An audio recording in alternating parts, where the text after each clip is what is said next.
সবারই কিছু সুন্দর মুহূর্ত থাকে। আর আমার লাইফের সবচেয়ে সুন্দর মুহূর্তগুলো হলো আমার বন্ধুদের সাথে কাটানো প্রতিটা মুহূর্ত। বন্ধুদের আমি সবসময় চেয়েছি সবাই যাতে একসাথে থাকতে পারি। কিন্তু সময়ের পরিপ্রেক্ষিতে জীবনচক্রে একসাথে থাকা হয় না। তারপরও কিছুটা সময় বের করে আমরা প্রতি ই রোজায় একসাথে হই। তো এই বছরও তার ব্যতিক্রম না। আমরা সবাই চলে গিয়েছিলাম সাবদি ইফতার করতে। তো ১ম এই আসছিলাম রেললাইন। তো রেললাইন আসার পরে সবাইকে ফোন দিলাম, আসতে বললাম এবং ওদের জন্য অপেক্ষা করতেছিলাম। আর আমাদের যেহেতু প্রতি বছর সুন্দর একটা নদীতে ইফতার করি, তো এই বছরও তার জন্য আমরা বেরিয়ে গেছিলাম। তো বাইক নিয়ে ওদের জন্য অপেক্ষা করতেছিলাম আর হালকা পাতলা কথাবার্তা বলতেছিলাম। আরো কয়েকজন ছিল আমার বন্ধু বান্ধব। তো কিছুটা সময় অপেক্ষা করার পরে আমরা ডিসাইড করলাম যে ওরা আস্তে আস্তে আমরা সবাই কেনাকাটাটা করে ফেলি। তো আমরা নিয়েছিলাম ভাজাপুরি, তারপরে সিঙ্গা চপ, পেঁয়াজি, মিষ্টি, জিলাপি, কলা, আরো অনেক ধরনের আইটেম নিয়েছিলাম, জালি কাবাব। তো তারপরে আমরা একটা তরমুজ নিলাম। তরমুজটা বেশ সুস্বাদু ছিল। তরমুজটা অনেক লাল হয়েছিল। প্রতি বছরই মামার থেকেই তরমুজ নিই। তো এবারও নিলাম। তরমুজটা মোটামুটি অনেক ভালোই ছিল। খেতেও মাশাআল্লাহ ভালোই লেগেছে। তো তরমুজটা নিয়েছিলাম। রোজাতে তরমুজটা খেতে খুবই ভালো লাগতো। তো এটা হলো আমাদের সম্পূর্ণ বাজার। তো বাজার করা শেষ যেহেতু এখন আমরা সবাই চলে যাব। ওরাও আইসা পড়ছে বাইক নিয়া। তো এই যে সবাই আমরা একসাথে এখন যাব সাবদির উদ্দেশ্যে, রেললাইন থেকে যেতেছি। যদিও ওরা আসতে একটু দেরি করছে, তারপর সবাই মিলে সাবদের উদ্দেশ্যে রওনা দিলাম। সাবদির রাস্তাটা আমার কাছে খুবই বেশি ভালো লাগে। যদিও এখন বাড়িঘর অনেক কিছু হয়ে গেছে, আগের সাবদিরটা এখন আর তেমন নাই। কিন্তু তারপর আমাদের বন্দরের মানুষদের তো একটাই যাওয়ার জায়গা আছে, সেটা হলো সাবদি, খুব কাছে। তার জন্য প্রায় সময় সাবদি যাই। তো আজকে সবাই নিয়ে সাবদি যাইতেছি, যেহেতু ইফতার করব। প্রতি বছরই আমরা এরকম ভাবেই করি। তো এটা আমাদের ট্রলার, এখন সবাই ট্রলারের ভিতরে উঠে যাচ্ছি সবকিছু নিয়ে। তো আমাদের শেফ হলো আজকে আমাদের তহিদ বন্ধু, যে সবসময় আমাদের কাটাকাটির ভিতরে এক্সপার্ট। তো ওকে দিলাম কাটাকাটির জন্য। ও আবার খুব সুন্দর কাটাকাটি করতে পারে। তো যাই হোক, এখন কাটাকাটি চলতেছে। তারপর আমরা সবাই সামনে ইফতার সামনে নিয়ে নদীতে চলে গেলাম। আর ওয়েদারটা এত সুন্দর আছিল যা বলার বাইরে, খুবই বেশি মজা লাগতেছিল ওয়েদারটায়। আর যেহেতু সবাই বন্ধুরা একসাথে, তো সেই মজাটা তো বহু গুণে বেড়ে যায়। তো এই যে দেখুন কি সুন্দর একটা ওয়েদারে আমরা ইফতার করতে বেরিয়েছি। আসলে বন্ধুরা থাকলে আর যদি এমন একটা ওয়েদার থাকে, তাহলে মজা আরো ৩ গুণ ৪ গুণ বেড়ে যায়। তো সবাই মিলেই মজা করতেছিলাম, বিভিন্ন ধরনের কথাবার্তা বলতেছিলাম।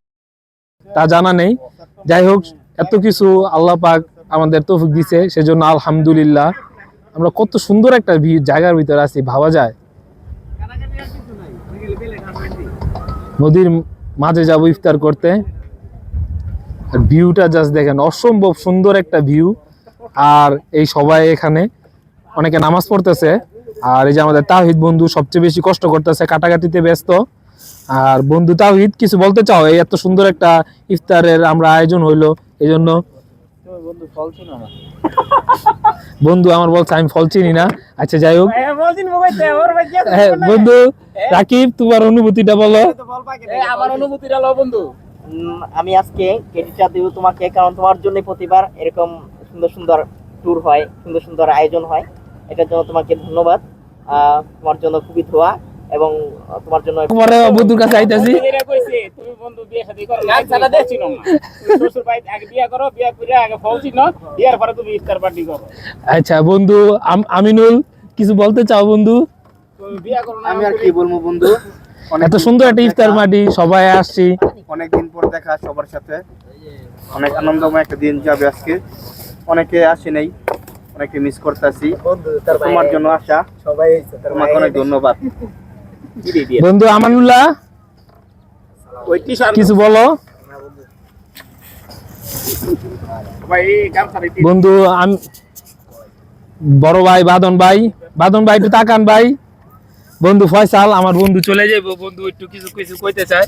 শেষ সময় বন্ধুর সাথে আবার কবে না কবে দেখা হয়, বলা যায় না। বন্ধু যাইবো গিয়ে গ্রিস, সবাই শুনে রাখেন, সুন্দর একটা দেশ। আচ্ছা, বিষয়টা হচ্ছে যে এই আমাদের এই ইফতার পার্টিটা প্রতি বছরই হয়। তা আমাদের সার্কেল আরো আগে বড় ছিল, তো দিন যাইতেছে যে সার্কেল ছোট হয়ে আসতেছে। যেরকম মুক্তাদির প্রান্ত, হ্যাঁ, আরো মিস করতেছি। এদিক দিয়ে আলিও ছিল, হ্যাঁ, তারপর হচ্ছে যে জুবাইরও ছিল কিছু সময়। অনেকেই আর কি নাই, তা প্রথম যে ইফতারের যে ব্যাপারটা এটা অ্যাজ ইউজুয়াল হইতো, কিন্তু একটা সময় যে এরকম হইলো যে এটা প্রতি বছরই হয়, যে কারোর সাথে কারো দেখা না হইলো এই বছরে একটা দিন এই ইফতার উপলক্ষে সবার মানে দেখাটা হয়, যেটা একটা ভালো জিনিস। তো এখন আমরা থাকবো না মানে একটা সময় না মানে কে কোন সময় হয়তো যা থাকলে আরো ছুটে আসবো। তা আমি আশঙ্কায় আছি যে এই ইফতার পার্টিটা যে আগামী 20 বছর চলমান থাকে মানে হ্যাঁ, কিন্তু ছুটে আসলে ইনশাল্লাহ ইনশাল্লাহ এই কথা। সব বন্ধুদের নিয়ে জোর করে হলো এনে করব। ইফতারের সময় যেহেতু ঘনিয়ে আসছিল, তারপরে আমরা সবাই দোয়া করলাম সব বন্ধুদের নিয়ে, সব বন্ধুদের জন্য, সবার যাতে আল্লাহ পাক নেক হায়াত দান করে এবং সবার যাতে যারা বিয়ে করে না তাদের যাতে অতি দ্রুত বিয়ে হয়ে যায় এবং যারা প্রবাসে আছে তাদের যেমন প্রবাস জীবন সহজ হয়ে যায়, তারা যেন খুব অতি দ্রুত আমাদের মাঝে ফিরে আসে, এই দোয়াই করি সব বন্ধুরা যাতে ভালো থাকে। তো এই দোয়া করলাম আমরা সবাই সবার জন্য। আজানের পর আমরা সবাই বসে ইফতার করলাম এবং মাশাআল্লাহ সবাই একসাথে ইফতার করা দেওয়া ইফতারের মজাটা অনেক গুণ বেড়ে গিয়েছিল। তো আপনারা যারা আমার ভিডিওটা দেখলেন অবশ্যই লাইক, কমেন্ট এবং সাবস্ক্রাইব করে দিবেন। সবাই ভালো থাকবেন আর ভিডিওটা কেমন হয়েছে অবশ্যই কমেন্টসে জানাতে ভুলবেন না। আল্লাহ হাফেজ।